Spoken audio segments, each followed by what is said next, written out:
वार्तालाप टीवी, आपका नजरिया, आपकी आवाज।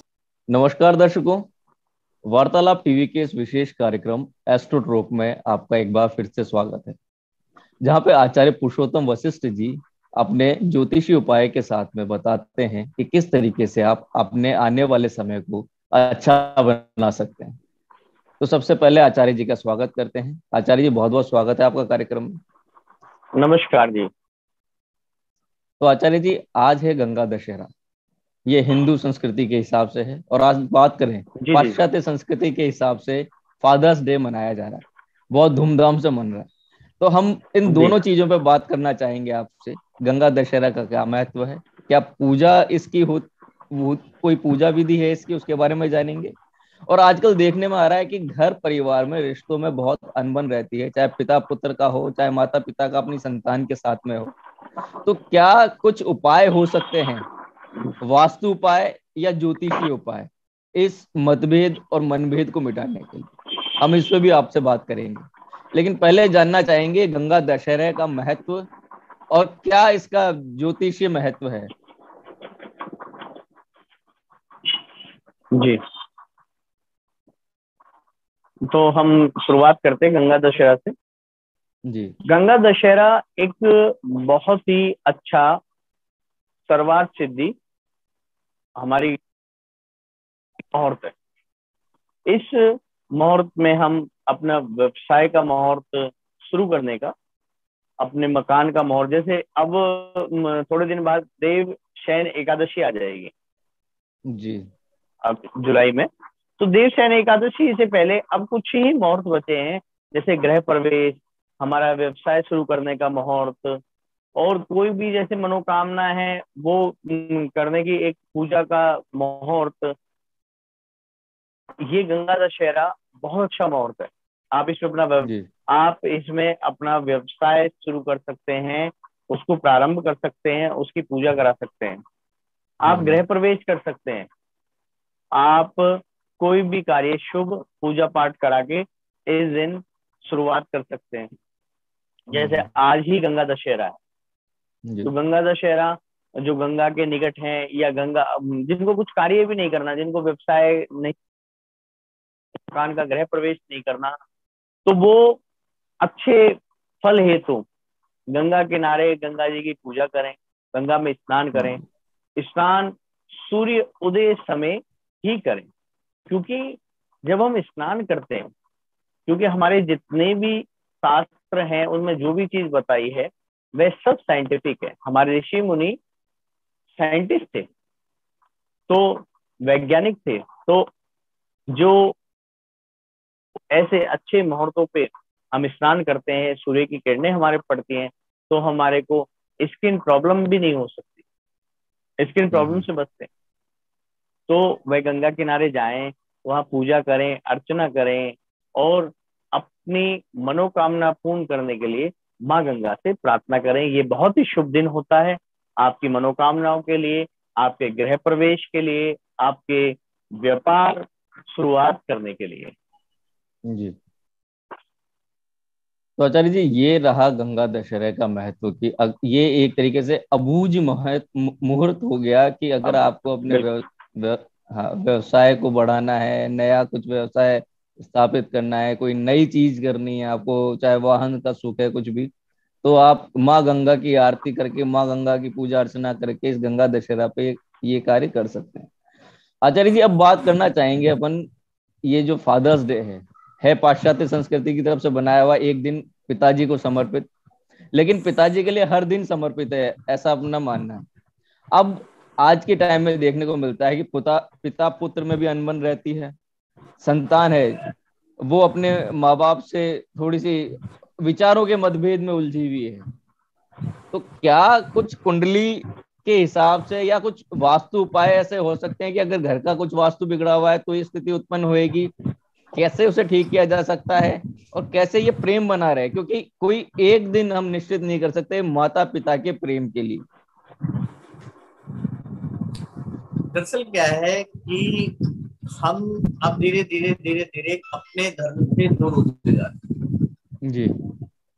आप धर्म से जुड़ेंगे, हमारे धर्मों में क्या है हमारी कथाओं में क्या है, हमारे धर्म में कथा में कर्म योग है। आपको कर्म करने की शिक्षा दी जाती है कि यह कर्म करें, यह कर्म करें, यह कर्म करें। तो आप धर्म से जुड़ेंगे तो आप अच्छे कर्म करेंगे, और कर्म करेंगे तो आप अपने माँ बाप की सेवा करेंगे, आपको सद्बुद्धि आएगी। जी तो बच्चे जैसे मंदिर जाते हैं या पूजा पाठ करते हैं, तो मोस्टली हम लोग कह देते हैं कि अरे क्या पंडित बनना है, चलो पढ़ाई पे ध्यान दो, दिन रात पूजा पूजा। नहीं, उसको मंदिर दिखाएं, उसको पूजा सिखाएं, ताकि कोई उससे बोले कि आप इस तरीके से आपके धर्म में यह गलत है। अब उसको उसका पता होगा तो वह उसका उत्तर, उसका प्रश्न का जो उत्तर है वह उसे देगा कि नहीं ऐसे नहीं है, ऐसे है। तो सबसे पहले माँ बाप ये करें ताकि बच्चों में सद्बुद्धि आए और वह माँ बाप का अपमान न करे। अगर रामायण देखेंगे कोई, तो रामायण पढ़ेंगे तो रामायण में क्या मिलेगा, रामायण में राम जैसा पुत्र मिलेगा, भरत जैसा पुत्र मिलेगा। जी तो भरत ने भ्रात प्रेम के लिए, अपने भाई प्रेम के लिए अपना राजपाट त्याग दिया, और राम ने अपने पिताजी की आज्ञा के लिए, आज कोई पुत्र बोले, पिता कह दे कि मैंने ये यहाँ झाड़ू पोछा लगाना है घर में, और मैंने वचन दे दिया कि मेरा पुत्र डेली झाड़ू पोछा लगाता है, और तू 1 महीने तक है ना, जब तक जिसको भी वचन दिया वे आए उनके साथ झाड़ू पोछा। पापा तुमने वचन दिया, तुमने उससे पूछा कि नहीं वचन देने से पहले? बिल्कुल सही। आपने उससे कमिटमेंट की है तो आपने मेरे से पूछा क्यों नहीं? मैं नहीं लगाता झाड़ू पोछा, आप अपनी जाने। तो वह ये यहाँ इतना सा नहीं कर सकते, और वहां 14 वर्ष का वनवास कर लिया। तो उसमें पत्नी के बारे में दिखाया गया है कि पत्नी पति के संग, आज के टाइम में अगर पति बोले मैं वनवास में जा रहा हूँ, पत्नी बोलेगी जाओ तुम जाओ, जब आओ ना घर पे, जब घर पे आ जाना, मैं तुम्हारे साथ वनवास नहीं जा सकती। तो इसी प्रकार पत्नी का, माता का, पिता का, पुत्रों का बहुत ही अच्छा संगम दिखाया गया है, उसमें आदर दिखाया गया है, सत्कार दिखाया गया है। पुरुषोत्तम, पुरुषोत्तम इसलिए तो नाम है उनका क्योंकि वह पुरुषों में उत्तम। क्यों? मर्यादा, मर्यादा में रहे। तो हम अपने जो बच्चे हैं उनको अपने मंदिर से जोड़े, उनको नए नए जो हमारे पुराण हैं इनकी कहानियां सुनाएं, और जितनी भी चीजें हैं हम अपने इसमें कहानियों में बताएं। और दूसरा कि माँ बाप से अगर किसी की भी कुंडली में, वैसे तो आजकल के संस्कार ऐसे हैं बच्चे माँ बाप की नहीं मानते, तो संस्कार ही नहीं। आप कोई क्वेश्चन करता है तो कह देता है कि अरे शिव जी पे दूध क्यों चढ़ा रहे हो? शिव जी पे दूध, वो शिव जी पे दूध कोई 1 किलो नहीं चढ़ाता।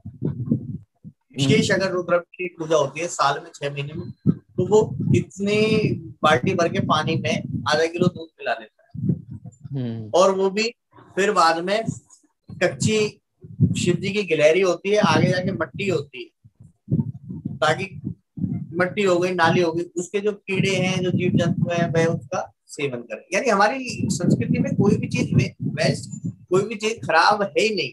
अगर संस्कृति में दिखाया है कि आप चूल्हा बनाए तो पहले चूल्हा बनाते हैं, उपलों को रोटियां सेकने के काम में लेते हैं, और फिर उनकी राख जो होती है उससे बर्तन साफ करते हैं।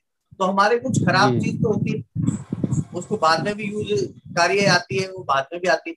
तो पिता माता से जो संतान पैदा होती है, एक तो विशेष कर ये ध्यान रखें कि अगर अच्छे ज्योतिषियों से जानकारी हो तो वह बताएंगे कि इस घड़ी में संतान उत्पन्न ना, आप अगर प्लानिंग कर रहे हैं तो इस समय ना करें, क्योंकि अगर पुत्र का सूर्य नीच का है तो पिता पुत्र में ज्यादातर अनबन या पिता को हानि, या पुत्र के व्यवसाय में हानि। अगर चंद्रमा वीक है, मून वीक है, तो माता के साथ कलेश, माता के साथ प्रॉब्लम।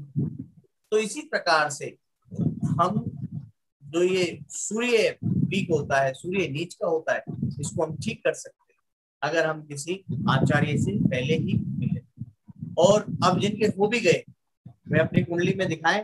अगर किसी का सूर्य नीच का भी है तो वह सुबह, जैसे मैं किसी को बताता हूँ कि आप प्रातः अगर आप जाप नहीं करा सकते, आप पूजा नहीं करा सकते, क्योंकि आज के समय में काफी लोग सक्षम नहीं होते पूजा कराने के लिए जी। और काफी लोग कराना भी नहीं चाहते।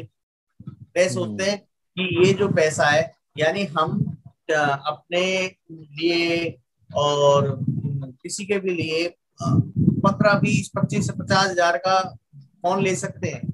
जो नए गैजेट्स आए, अपडेट, हम अपडेट हो सकते हैं। बट अगर 4-5 पंडित हैं और वे पूजा करेंगे और उन्होंने बोल दिया कि 11,000, तो 11,000 तो बेकार जा रहे हैं। तो आप कोई बात नहीं, आप मत कराएं, लेकिन आप उपाय करें। उपाय में एक तांबे का लोटा लें, उसमें लाल फूल डालें और लाल ही रंग डालें और सूर्य को दें। और सूर्य को कब दें?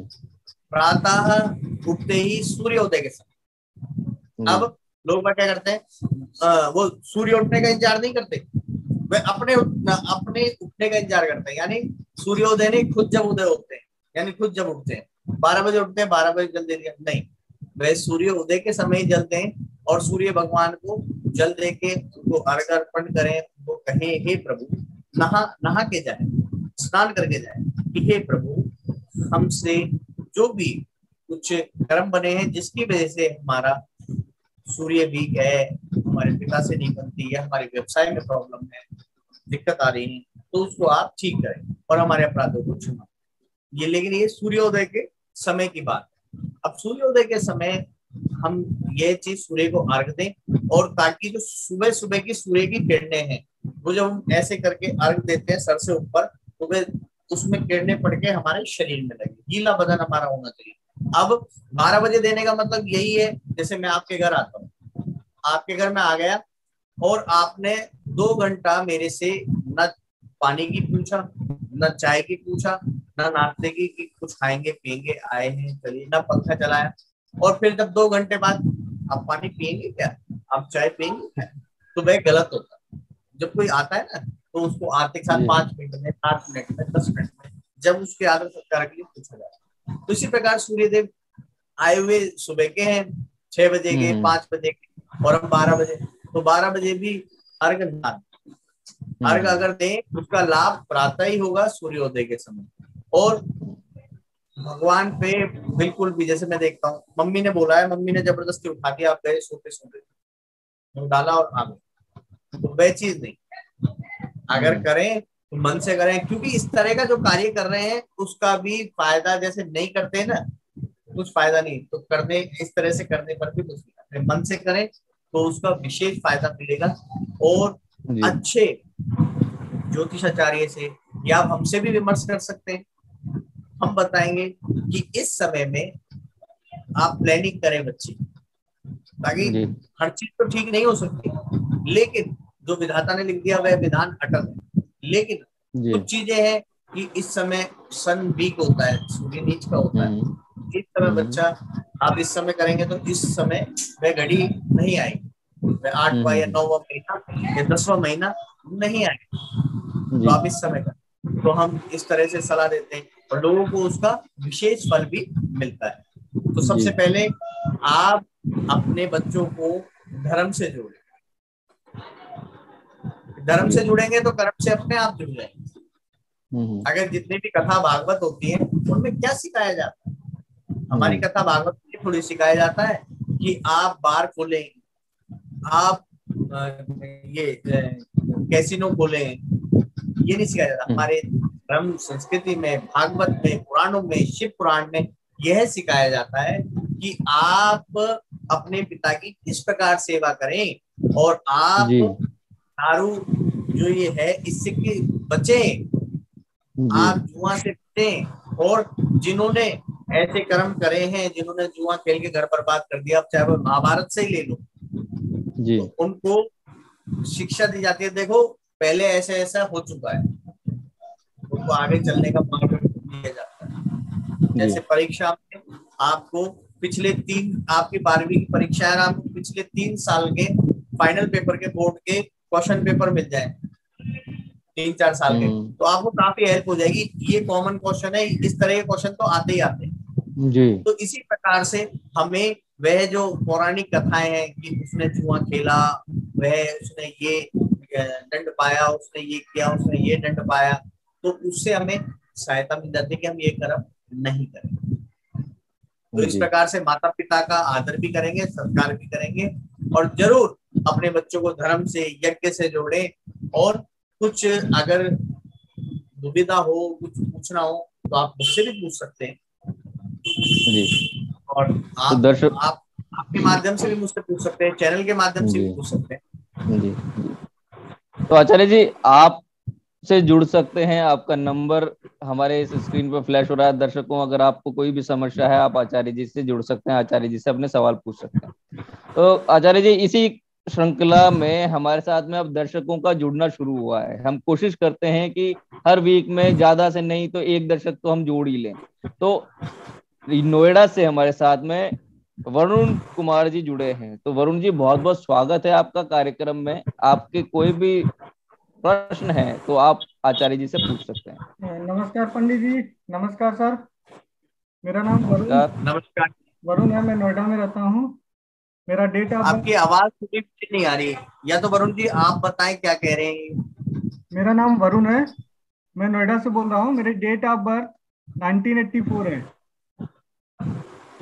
मेरा 1984 मतलब तारीख और महीना 7/9/1984। 7/9/1984। Right sir. हाँ। मेरी समस्या ये है कि मैं जॉब भी कर रहा हूँ, बिजनेस भी स्टार्ट किया हूँ, तो मुझे मेरा करियर किस में ज्यादा अच्छा होगा आगे के लिए? मैं जॉब को कंटिन्यू करूँ या बिजनेस में मूव करूँ? मुझे किस में फायदा होगा वो मैं जानना चाह रहा हूँ पंडित जी के माध्यम से, कि मतलब क्या फायदा होगा मुझे। अच्छा आचार्य जी सवाल मिला आपको? वरुण जी का आवाज आप तक पहुंची हो तो मैं बताऊं। इनका डेट ऑफ बर्थ है 7/9/1984। 7 सितंबर 1984। इनका सवाल ये है कि ये जॉब कर रहे हैं अभी हाल फिलहाल, और ये चाहते हैं अपने व्यवसाय को भी कुछ आगे बढ़ाना। मतलब तो क्या इनका रहेगा, ये नौकरी के साथ में कंटिन्यू करते हैं और अगर व्यवसाय के साथ में जाते हैं तो कौन सा इनके लिए करियर ऑप्शन जो है बेस्ट है? मैं अभी चेक जी।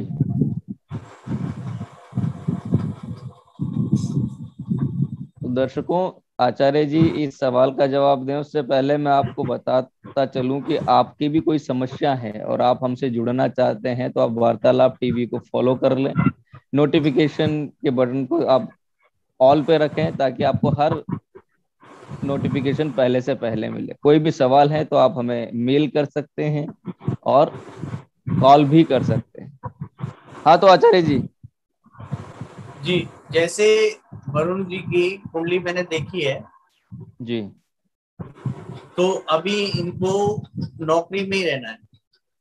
अभी इनके लिए व्यवसाय के लिए उत्तम समय नहीं आया, और हाल फिलहाल में मैं जैसे देख पा रहा हूँ वरुण जी को व्यवसाय के कई इन्होंने व्यवसाय की कोशिश करी है और उसमें इनके पैसे काफी पैसे उसमें रुके हुए हैं और वह इन्हें नहीं मिल रहे। कैसा हुआ है? जी सर ऐसा हुआ है। जी ऐसा हुआ है। जी, आप इसमें एक काम कर सकते हैं। आपको मैं एक मंत्र बता रहा हूँ जो आपकी दशा से रिलेटेड। जी सर। आप शनि का ओम प्राम क्लीम प्रोम सह शन शनिश्चाय, ये आपकी दशा चल रही है, आप इसका मंत्र कर सकते हैं। और इस मंत्र के करने से 6 महीने के बाद, आज से 6 महीने के बाद आपके जो पैसे हैं वह आपको मिल जाएंगे, और आने वाले 1.5 साल तक आप किसी भी व्यवसाय में अपने पैसे नहीं लगाएंगे। जी गुरुजी। तो वरुण जी, उम्मीद करते हैं आपको आपके सवाल का जवाब मिला होगा और आचार्य जी द्वारा बताया कि इस मंत्र का जाप करके आप विशेष लाभ प्राप्त कर सकते हैं। जी सर, जी बहुत बहुत धन्यवाद वरुण जी आपका हमारे साथ जुड़ने के लिए। धन्यवाद और सर। बहुत बहुत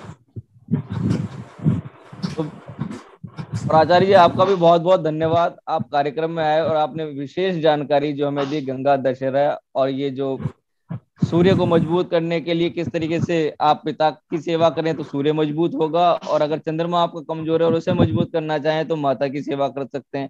और इस फादर्स डे को अच्छा बनाने के लिए हमारी आपसे यही निवेदन है कि माता पिता के सानिध्य में रहें, उनकी सेवा करें, उनके हर वाक्य को आदेश हमें समझ करके माने। बहुत बहुत धन्यवाद आचार्य जी।